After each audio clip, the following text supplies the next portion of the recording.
কি কেমন আছেন সবাই? হাজির হয়ে গেলাম সিভিক সেন্স একটা নতুন ভিডিও নিয়ে।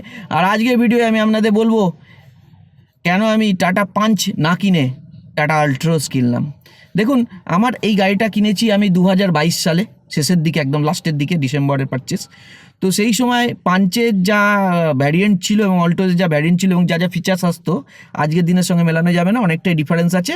সেই সময় কিন্তু পাঞ্চে খুব লিমিটেড ফিচার্স আসতো, যেটা এখন কিন্তু অনেক ফিচার্স লিস্ট বাড়িয়ে দিয়েছে এবং আপনার যে ভ্যারিয়েন্টগুলো সেগুলো কিন্তু অনেক ফিচার্স এদিক ওদিক করা হয়েছে, সেটা আমার যখন গাড়ি নিই তখন ছিল না। তো যে কারণে ফিচার্সের দিক থেকে কিন্তু পাঞ্চ আমার একদমই কিন্তু সুইটেবল হচ্ছিল না, অর্থাৎ পাঞ্চের টপ মডেল যেটা, সেটা প্রায় 40-45 মতো দাম পড়ছিল। আর আল্ট্রোজের এক্সেট টপের একটা নিচের মডেল যেটা আমি নিয়েছি সেটাও কিন্তু 38 মতো দাম ছিল, কিন্তু আল্ট্রোজে আমি একটা প্রায় 30,000 টাকার মতো ডিসকাউন্ট পাচ্ছিলাম, যেটা পাঞ্চের ছিল না। তো পাঞ্চের টপ ক্রিয়েটিভ ভ্যারিয়েন্ট তখন 8,40,000 টাকা দিয়ে ওই সব ফিচার্সগুলো মিসিং নিয়ে আমার নেওয়া খুব একটা বুদ্ধিমানের কাজ মনে হয়নি। বুদ্ধিমানের মানে এই সেন্সে বলছি, দেখুন প্রচুর গাড়ি সেল হচ্ছে, অবশ্যই আমার তো সেটা প্রয়োজন নেই, গাড়ির সেল নিয়ে আমি কি গুলে খাবো তা তো নয়। আমি গাড়ি কিনেছি চালাতে এবং গাড়ি কিনেছি সেই কমফোর্টেবল করতে। তো আমার যা যা প্রয়োজন সেগুলো এই নামেটে সেই গাড়ি নিয়ে আমার কোনো লাভ নেই। রিসেল ভেবে কখনোই গাড়ি কিনবেন না, 5 বছর 10 বছর পর কী হবে কেউ জানে না। তো যাই হোক, বিষয়টা অন্য। আমি বলে দিই, যেমন ক্রিয়েটিভে আমার কিন্তু ওখানে কিন্তু হ্যান্ডরেস্ট আসছিল না, ঠিক আছে, এবং ক্রিয়েটিভে ওই দামে পৌঁছে এমন কিছু ফিচার্স আসছিল যে ফিচার্সগুলো আমার মনে হচ্ছিলো যে খুবই ওভার প্রাইসড ওই মডেলটার জন্য। যাই হোক, তো হ্যান্ডরেস্ট ছিল না, রিয়ার এসি ভেন্ট ছিল না, এইসব কিছুই ছিল না আর কি, অনেক কিছু ছিল না। তারপর পাঞ্চের যে গ্লাভ বক্স, সেই গ্লাভ বক্সটাও কিন্তু আল্ট্রোজের মতো এত বড় নয়। হ্যাঁ, এরকম অনেকগুলো ফ্যাক্টর ছিল, যে ফ্যাক্টরগুলোর জন্য আমি কিন্তু আল্ট্রোজকে কনসিডার করেছি ফিচার্সের দিক থেকে পাঞ্চের উপরে। আর একটা ব্যাপার হচ্ছে, যদি ডাইমেনশনেও দেখেন, পেছনের সিটে কিন্তু স্পেস পাঞ্চের অত ভালো না। আচ্ছা, পাঞ্চের কিন্তু সিটস অল্ট্রোজের মতো কমফোর্টেবল না। অল্ট্রোজে আমি 23-24 ঘন্টা টানা চালাই, কোনো অসুবিধা সেরকম বিশাল কিছু হয় না। এবং শুধু আমার না, আমার বয়স্ক ফ্যামিলি মেম্বাররাও চেপেছেন, আমার একদম 6-8 মাস 9 মাসের বাচ্চাও 23-24 ঘন্টা জার্নি করেছে, কোনো অসুবিধা কখনো হয়নি। তো ভীষণ কমফোর্টেবল গাড়ি আল্ট্রোজ, এটা একটা বড় কারণ। এর সাথে সাথে যেমন আল্ট্রোজে একটা জিনিস ছিল, ড্যাশবোর্ডের ডিজাইনটা আমার খুব ভালো লেগেছিলো, এটা পাঞ্চের খুব একটা চিমচাম লেগেছিলো। এবং আল্ট্রোজে একটা কিন্তু সেন্টার কনসোলে যে একটা অ্যাম্বিয়েন্ট লাইট সিস্টেম আছে, যেটা অসাধারণ লাগে, একটা ব্লু আইস কালারের একটা লাইট, যেটা হচ্ছে সেন্ট্রাল যে ড্যাশবোর্ডের একদম মাঝখানে, মানে ইনফোটেনমেন্ট সিস্টেমের ঠিক নিচের পোর্শনটায় জ্বলে। তো এইসব কোনো জিনিস ওখানে কিন্তু ছিল না, যদিও এটা ফিল গুড ফ্যাক্টর। দেখুন, গাড়ি তো একটা একটু হলেও লাক্সারি একটা ব্যাপার থাকে, তো ফিল গুড অবশ্যই লং জার্নিতে যখন আপনি বেরোবেন তখন কিন্তু ফিল গুডটা খুব কাজে লাগে। স্পেশালি রাত্রিবেলা যখন গাড়ি চালাবেন তখন কিন্তু গাড়ির ভেতরে অ্যাম্বিয়েন্ট লাইট বা এগুলো কিন্তু একটা অন্যরকম আবহাওয়ার সৃষ্টি করে। তো এটা একটা ব্যাপার ছিল। তো এই কারণগুলোর জন্য আমার কিন্তু অতগুলো টাকা ওখানে ওয়ার্থ লাগেনি। তো এটা গেল সবার প্রথম কারণ। এবার আসি আমি সেকেন্ড কারণে। সেকেন্ড কারণ হচ্ছে, ওই যে বললাম যে আপনার স্টোরেজের সমস্যা ছিল, কারণ পাঞ্চে গ্লাভ বক্স ছোটো, আল্টোজের মতো 15 লিটারের বিশাল গ্লাভ বক্স নয়। আবার আল্টোজের গ্লাভ বক্সে আবার রিট্র্যাক্টেবল ট্রে আছে, মানে আপনি কম্পার্টমেন্ট রাখতেও পারেন, বেরও করে নিতে পারেন, দুটো কম্পার্টমেন্ট করে নিতে পারবেন। আবার ওই ট্রেটা বের করে, যেমন ফ্রিজে আমরা করি না, ওই ট্রেটা বের করে নিলে কিন্তু আবার আপনার একটা পুরো একটাই বড় কম্পার্টমেন্ট হয়ে যাবে। আবার কুলিং রয়েছে, লাইট রয়েছে, মানে খুবই সুন্দর। আর এমনকি যে ড্রাইভারের যে আমরেস্ট, সেখানেও কিন্তু স্টোরেজ রয়েছে, এইটা একটা ফ্যাক্টর ছিল। আর বাকি আল্ট্রোজ আর পাঞ্চ কিন্তু একই প্ল্যাটফর্মে তৈরি, তো অনেক কিছুই কমন, যেমন 90 ডিগ্রি, দুটো গাড়িরই 90 ডিগ্রি ডোর ওপেনিং হয়, দুটো গাড়িতেই কিন্তু ডোরে আমব্রেলা হোল্ডার আছে, দুটো গাড়িতেই কিন্তু আপনার যে ডোরের যে স্টোরেজগুলো প্রায় একই, দুটো গাড়িতেই কিন্তু আপনার পেছনের যে রিয়ারে যে ফ্লোর, সেই ফ্লোরে কিন্তু হাম্প নেই, কারণ একই প্ল্যাটফর্মে তৈরি, আলফা আর্ক। তো যে কারণে এই জায়গাগুলো সিমিলারিটি, কিন্তু এই স্টোরেজে একটা প্রবলেম ছিল। এরপর যেটা, সেটা হচ্ছে যে আমি আল্ট্রোজে 8 লাখ টাকাতেই যেগুলো পাচ্ছিলাম, সেটা কিন্তু আমি অনেক ভ্যালু ফর মানি আমার মনে ছিল। তার কারণ হচ্ছে আল্ট্রোজে আমি পেয়ে যাচ্ছিলাম পুশ বাটন স্টার্ট 8 লাখে। আর সেক্ষেত্রে আমি কিন্তু পাঞ্চে এটা চুজ করেছিলাম অ্যাকমপ্লিশড ভ্যারিয়েন্টটা, সেটা কিন্তু তাতে কিন্তু 7,60,000 টাকা তখন দাম ছিল সেটার এক্স শোরুম, যেহেতু ডিসকাউন্ট দেয়নি সে ওটাই কনসিডার করছিলাম। তো সেখানে কিন্তু আমি পাচ্ছিলাম না পুশ বাটন স্টার্ট, ওটাই পুশ বাটন স্টার সম্ভবত ছিল। কিন্তু আর সাথে সাথে যেমন অ্যালয় হুইল, যেটা আমি আল্ট্রোজে পেয়ে যাচ্ছিলাম, ওটা ছিল না। রিয়ার ওয়াইপার ওয়াশার ডিফগার, সেটা অ্যাকমপ্লিসে পাচ্ছিলাম না। আচ্ছা, এরপর আমি যেটা ছিল, আমি তো বললামই যে রিয়ার এসি ভেন্ট আর্মরেস্ট ওটা ওখানে নেই। ইভেন সেই সময় পাঞ্চের কোনো ভ্যারিয়েন্টেই ছিল না। এখন এটা টাটা বুঝেছে এবং এখন কিন্তু ওই অল্ট্রোজের কনসোলটাই ফিট করে দিচ্ছে লোয়ার ভ্যারিয়েন্ট থেকে, মানে অ্যাডভেঞ্চার রিদম ফিদম থেকেই বোধহয় দিয়ে দিচ্ছে, আমরা দেখে থাকবেন। তো তখন হলে হয়তো ভাবতাম। এছাড়াও যেটা অ্যাকমপ্লিশটি কিন্তু আবার পেছনে অ্যাডজাস্টেবল হেডরেস্ট পাচ্ছিলাম না, সেন্ট্রাল আর্মরেস্ট পাচ্ছিলাম না মানে পেছনের সিটে। তো এইগুলো ফ্যাক্টর ছিল। আল্ট্রোজে কিন্তু ডুয়াল চেম্বার রেড ল্যাম্প আসে এবং লো বিমটা কিন্তু প্রজেক্টার সেট আপ নিয়ে আসে। হ্যাঁ, এলইডি দেয় না, কিন্তু প্রজেক্টার সেট আপ নিয়ে আসে, সেটা কিন্তু পাঞ্চে পাচ্ছিলাম না। অর্থাৎ যদি আমি প্রজেক্টার সেট আপ লাগাতে যাই, পুরো আমার সেট আপ খুলে অনেকটাই খরচা হয়ে যেত সেক্ষেত্রে। এই একটা ব্যাপার ছিল। আল্ট্রোজে ডুয়াল হর্ন পাচ্ছিলাম। তারপর আপনার অল্টোজে কিন্তু যে ওআরবিএম অর্থাৎ বাইরের যে আয়নাগুলো সেগুলো কিন্তু অটো ফোল্ডেবলও পেয়ে যাচ্ছিলাম এক্সজেডে। কাজে এক্সজেডে কিন্তু ফিচার্স একদম ছড়াছড়ি ছিল ওই সময়টা, আর ডিসকাউন্টে প্রায় 8 লাখের মধ্যে এগুলো চলে আসছিলো, যেটা ওই দামের মধ্যে ওই সময় কোনো গাড়িতে ছিল না। হ্যাঁ, একটা জায়গাতে আমি কম্প্রোমাইজ করেছি, যেটা হচ্ছে আল্ট্রোজের গ্রাউন্ড ক্লিয়ারেন্স কিন্তু পাঞ্চের থেকে কম, যদিও গ্রাউন্ড ক্লিয়ারেন্স নিয়ে কোনো ইস্যু আজ অবধি আমার আল্ট্রোজে হয়নি। নানা জায়গায় খুব খারাপ জায়গায় আমি চালিয়েছি, কখনো অসুবিধা হয়নি। 1-2বার ঠেকেছে, কিন্তু সেটা আমার দোষেই ঠেকেছে, গাড়ির কোনো সমস্যা নেই। আল্ট্রোজে গ্রাউন্ড ক্লিয়ারেন্স শুধু ফিগার দিয়ে দেখবেন না। এই বিষয়ে আমরা চান একটা আমি শুধু গ্রাউন্ড ক্লিয়ারেন্সের উপর ভিডিও করব এবং সেখানে আমি এক্সপ্লেন করে দেবো কেন শুধু ফিগার দিয়ে ওই যে 160 mm, 180 mm, 190 mm এই দিয়ে আপনার গ্রাউন্ড ক্লিয়ারেন্স বিচার হয় না। প্র্যাকটিক্যাল গ্রাউন্ড ক্লিয়ারেন্স কিন্তু সম্পূর্ণ একটা অন্য জিনিস, যেটা হচ্ছে গাড়ির ইঞ্জিনিয়ারিং অ্যাসপেক্টের উপর অনেকটা ডিপেন্ড করে। এছাড়াও যে বিষয়গুলো আল্ট্রোজ ছিল সেটা হচ্ছে আল্ট্রোজ কিন্তু হাই স্পিডে সুপার স্টেবল, আর আল্ট্রোজের মধ্যে বডি রোল প্রায় নেই, যেটা আমার খুব প্রয়োজনীয় ছিল। এছাড়াও আল্ট্রোজের যে স্টিয়ারিং সেটা কিন্তু পাঞ্চের থেকে বেশি লিভিং লেগেছিল। পাঞ্চের স্টিয়ারিং আল্ট্রোজের থেকে হালকা লাইট, কিন্তু আল্ট্রোজের স্টিয়ারিং একটু হালকা স্লাইডলি ভারী হওয়ায় আল্ট্রোজ স্টিয়ারিংয়ে কিন্তু মনে হয় যে স্টিয়ারিং জীবন্ত। আর স্টিয়ারিং কাটলে আল্ট্রোজে এত সুন্দর, মানে যদি আপনি 1/2 সেন্টিমিটারও কাটান আপনি রেসপন্স পাবেন গাড়ির। তো steering is one of the best part of Altroz. Second হচ্ছে আল্ট্রোজের যে ক্লাচ হচ্ছে এত সফট ক্লাচ, আমি এত গাড়ি চালিয়েছি আজ অবধি, প্রায় 80, 90, 85, 90টা বলবো না, 80-85টা গাড়ি প্রায় চালিয়ে ফেলেছি। এত লাইট ক্লাচ আমি আজ অবধি কোনো গাড়ির পাইনি আল্ট্রোজের, যতটা লাইট, বাটার স্মুথ যাকে বলে ক্লাচ।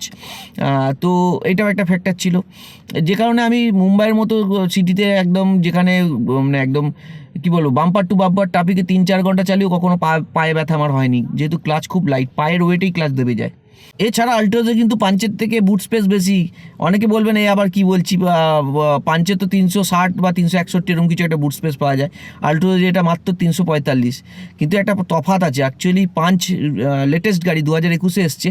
তো 2021-এ আসায় টাটা কিন্তু তাদের 2021 সাল থেকে বুট মেজারমেন্টের যে স্ট্যান্ডার্ড সেটাকেই চেঞ্জ করে ফেলে। মানে ওরা কিন্তু একটা নতুন স্ট্যান্ডার্ড শিফট করে, যেখানে কিন্তু বুটের যে ভলিউম যেটা মাপা হয় কিন্তু একদম ছাদ অবধি।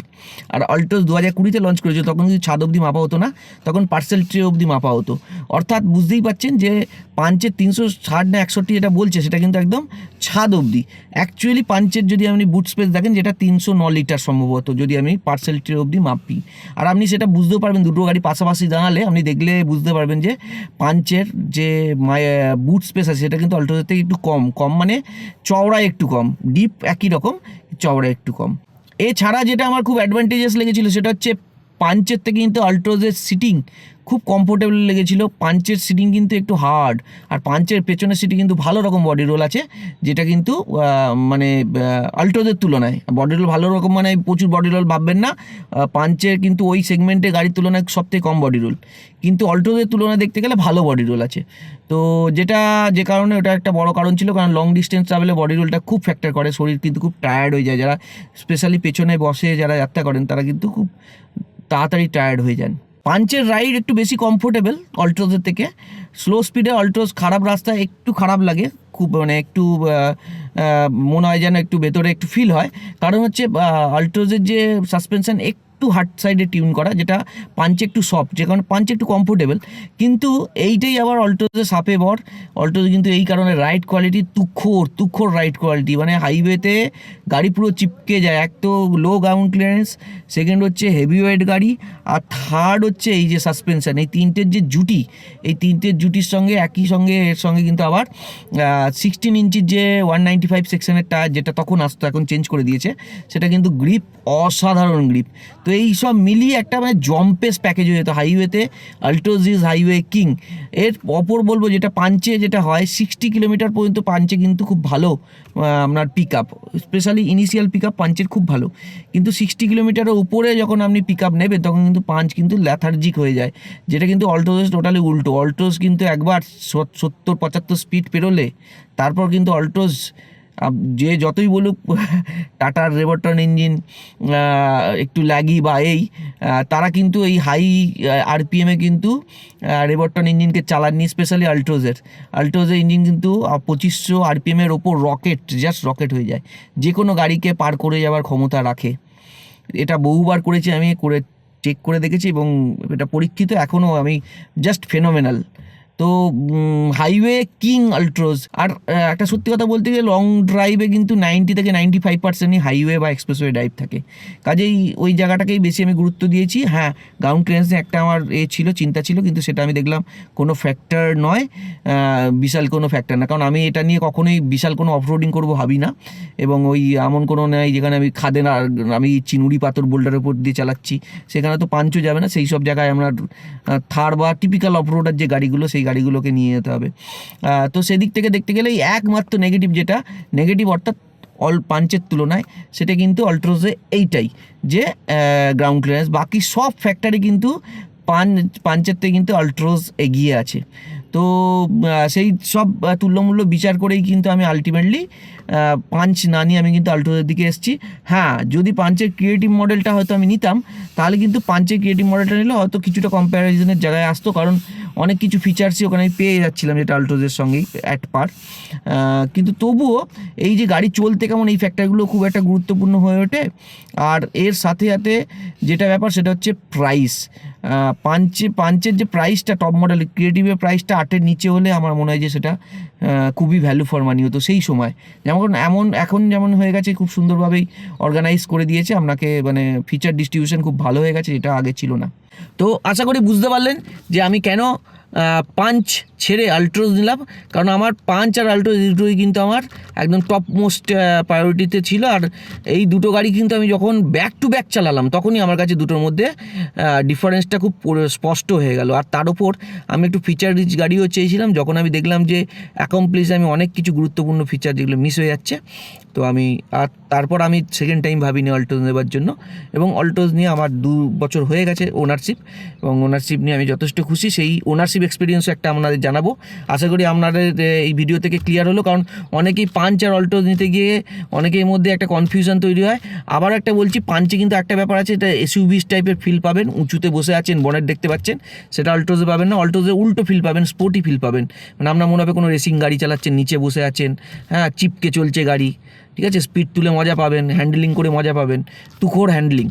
তো দুটোর পুরো ক্যারেক্টার কিন্তু আলাদা, তো আপনার যে ক্যারেক্টারটা শ্যুট করে সেই হিসাবে আপনি নিতে পারেন। প্লাস এর সঙ্গে আনুষঙ্গিক যে ব্যাপারগুলো আছে, ফিচার বা আদার্স ব্যাপারগুলো, সেগুলো তো আছেই। আর একটা বিষয় যেটা আমি ভুলে গেছিলাম বলে দিই, যেটা হচ্ছে পাঞ্চের থেকে কিন্তু অল্টোজের মাইলেজ একটু হলেও বেটার। হ্যাঁ, অল্টোজ কিন্তু হাইওয়েতে 23-24 মাইলেজ ইজিলি পাওয়া যায় যদি 90-এর মধ্যে গাড়ি চালানো হয়, 85-90-এর মধ্যে না। হ্যাঁ, তা এটা কিন্তু আপনি পাঞ্চে পাবেন না। পাঞ্চে 85-90 গাড়ি চালালে আপনি 20-21 বেশি মাইলেজ পাবেন না। আপনাকে 22-21 ওপর মাইলেজ পেতে গেলে আপনাকে কিন্তু গাড়ি 70-75 এরকম স্পিডেই চালাতে হবে। তো তার কারণ হচ্ছে এরোডিনামিক, কারণ অল্টোজ প্রচণ্ড এরোডিনামিক ডিজাইনের গাড়ি, আর পাঞ্চটিক তার উল্টো একটু বক্সি ডিজাইন, কাজেই এয়ার রেজিস্ট্যান্স অনেক বেশি, এবং সেই কারণেই মাইলেজটা আপনার ওখানে একটা ফ্যাক্টর করে। আর হচ্ছে ইনিশিয়াল পিক আপটা যেহেতু পাঞ্চের হাই, সেই কারণে গাড়ি যখনই আপনি গিয়ার চেঞ্জ করে তুলবেন, রেস পেডালে পা দেবেন, তখনই কিন্তু ওখানে তেল বেশি খায়, সেইটা একটা কারণ। তো এই হচ্ছে ব্যাপার। যাই হোক, আশা করি আপনাদের স্পষ্ট হয়ে গেল। আর এই জায়গা থেকে আপনারা যে কোনো এই দুটো গাড়ির মধ্যে যদি কোনো চয়েস আপনাদের হয় যে কোনটা কিনবো, আপনারা এই আমার যে পয়েন্টগুলো থেকে আপনারা কিন্তু ইজিলি অ্যানালিসিস করে নিজের প্রায়োরিটি সেট করে নিজের গাড়ি চুজ করতে পারবেন। যদি ভিডিওটা ভালো লাগে তাহলে লাইক দিয়ে দেবেন, আর চ্যানেল নতুন হলে অবশ্যই সাবস্ক্রাইব করে নেবেন। আবার দেখাবে সিভিক সেন্সের আগামী একটা এপিসোডের সঙ্গে থাকবেন, ভালো থাকবেন, ধন্যবাদ।